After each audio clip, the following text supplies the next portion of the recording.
Assalamu alaikum warahmatullahi wabarakatuh. Dear students, today we are going to discuss the Second World War. The Second World War broke out after nearly 2 decades of First World War.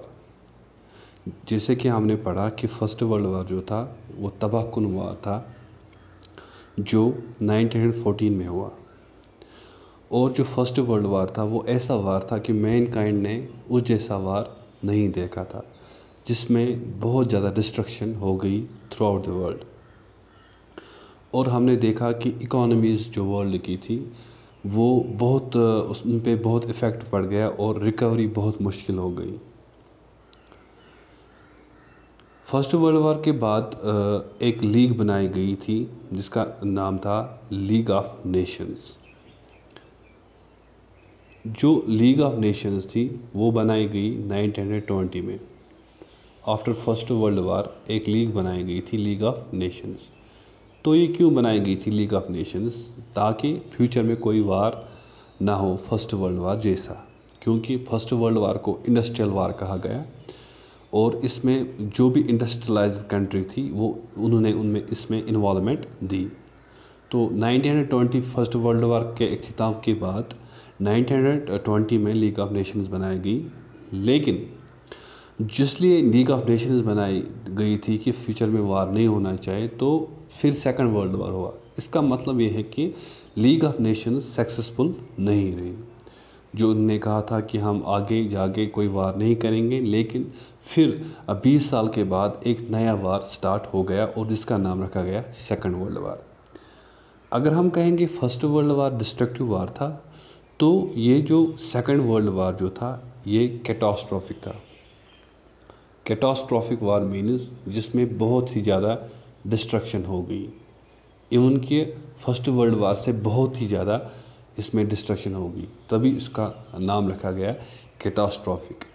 तो इस वार में भी जो economies थी world की, जो industrialised countries थी, उन्होंने बहुत पैसा इसमें खर्च किया, या जो डिफरेंट किस्म के वेपन्स इस्तेमाल किए गए, मॉडर्न वेपन्स इस्तेमाल किए गए।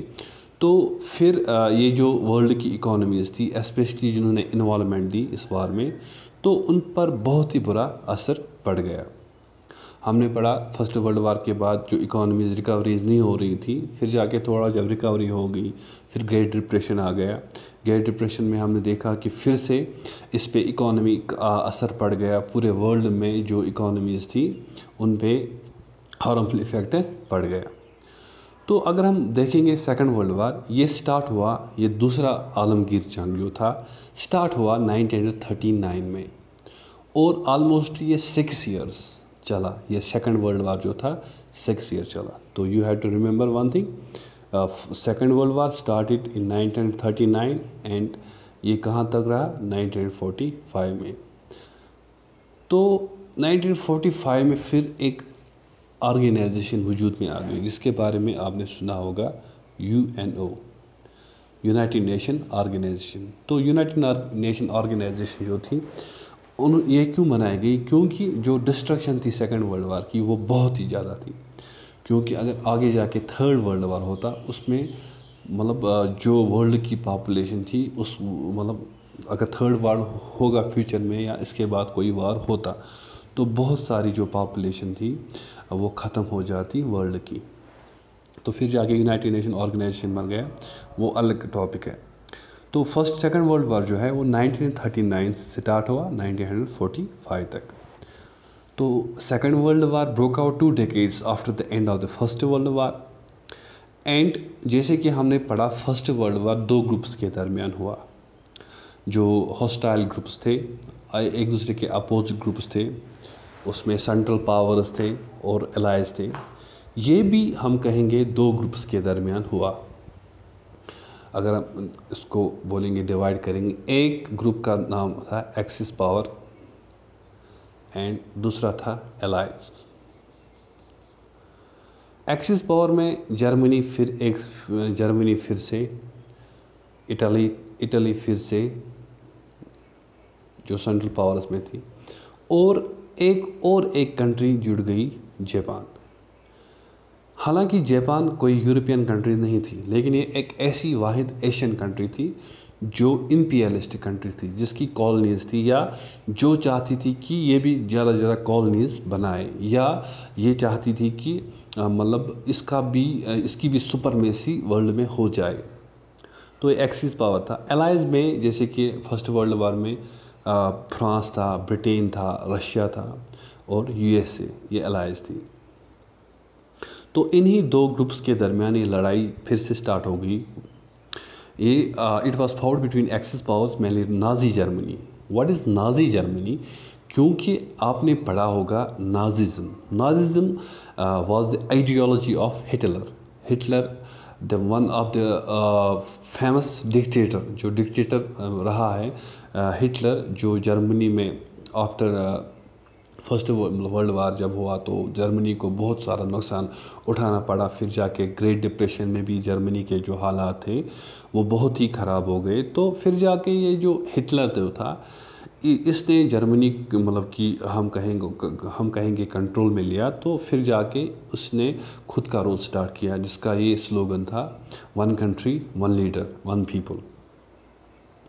तो यही वार जो था ये it was fought between axis power and Nazi Germany, Japan and Italy and allies Britain, France, Soviet union and USA. अब आप कहोगे सोवियत यूनियन क्या है? मैंने जो अभी बोला रशिया, क्योंकि सोवियत यूनियन, रशिया को पहले सोवियत यूनियन कहते थे, क्योंकि इसमें सिर्फ इतने ही नहीं थे। सोवियत यूनियन इसको पहले कहते थे, फिर जाके इसकी डिसइंटीग्रेशन हो गई, फिर ये रशिया बन गया। ये एक ऐसा वार था जो 6 साल चला और ये डिफरेंट फ्रंट्स पे लड़ा गया, जैसे कि लैंड, सी, एयर। और डिस्ट्रक्शन एक बार फिर हो गई। डेथ एंड डिस्ट्रक्शन इनॉर्मस थी। जैसे कि मैंने पहले ही बोला, अगर फर्स्ट वर्ल्ड वार डिस्ट्रक्टिव था, ये कैटास्ट्रॉफिक था। कैटास्ट्रॉफिक इस सिचुएशन कि इससे कोई बदतर चीज़ नहीं हो मतलब होती है, उसको कहते हैं कैटास्ट्रॉफिक। तो हुआ यूँ 60 मिलियन लोग मारे गए। तो वो होते हैं 3% वर्ल्ड की पॉपुलेशन इसमें इन्वॉल्व हो गई। और बहुत मतलब जो मारे गए डायरेक्टली या indirectly means 3% of world population इसमें मारी गई सेकेंड वर्ल्ड वार की अगर हम बात करेंगे। एक और फीचर जो था इस डिफरेंट था फर्स्ट वर्ल्ड वार से, कि मोस्ट ऑफ दिस डेथ्स, बहुत सारी जो मतलब डेथ्स थी वो आउटसाइड द बैटल फील्ड्स हो गई। जंग के मैदान जो थे वहाँ भी लोग मारे गए, लेकिन जंग के मैदान के बाहर जो थे आम लोग वो भी मारे गए। और एक चीज़ इसमें जो थी, एक फ्यूचर जो था कि फर्स्ट टाइम न्यूक्लियर वेपन इस्तेमाल किया गया, जैसे कि एटम बम इस्तेमाल किया गया। जो एटम बम जो पहली बार इस्तेमाल किया, पहला मतलब वो किसने किया, वो यूनाइटेड स्टेट्स ऑफ अमेरिका ने वो एरियल बम्बार्डमेंट की। एटम बम पहले दफ़ा मतलब ड्रॉप किया गया, वो जापान पे डाला गया, 2 सिटीज़ पे, हिरोशिमा एंड नागासाकी। 2 सिटीज़ जो थी जापान की, हिरोशिमा एंड नागासाकी, उन पे एटम बम डाला गया। बहुत सारे लोग सिविलियंस मारे गए, सोल्जर्स भी मारे गए, लेकिन सोल्जर्स से ज़्यादा सिविलियंस मारे गए। जैसे कि हमने कहा, बहुत सारी जो डेथ्स हो गई आउटसाइड द बैटल फील्ड। बहुत यूरोप के वेरियस पार्ट्स, एशिया के वेरियस पार्ट्स डिवेस्टेट हो गए। बहुत सारी तबाह कुन जो थी सिटीज़ वो तबाह कुन हो गई।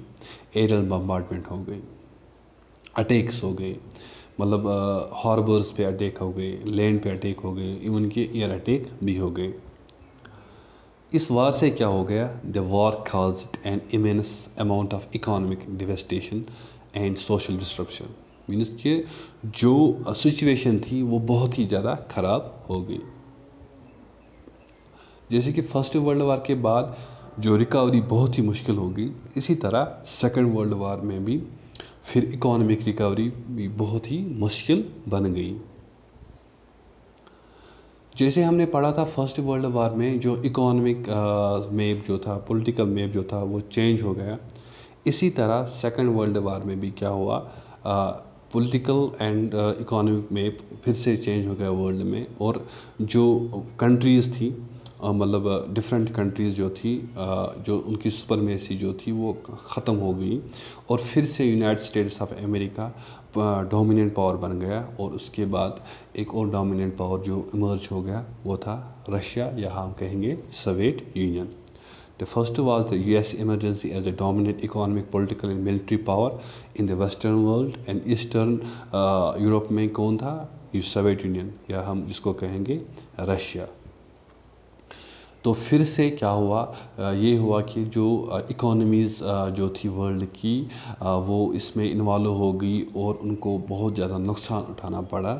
इसमें लोग मारे गए, सिविलियंस मारे गए, ज़्यादा सिविलियंस ही मारे गए देन सोल्जर्स। तो सेकंड वर्ल्ड वार हमने कहा कि it was the destructive war once again.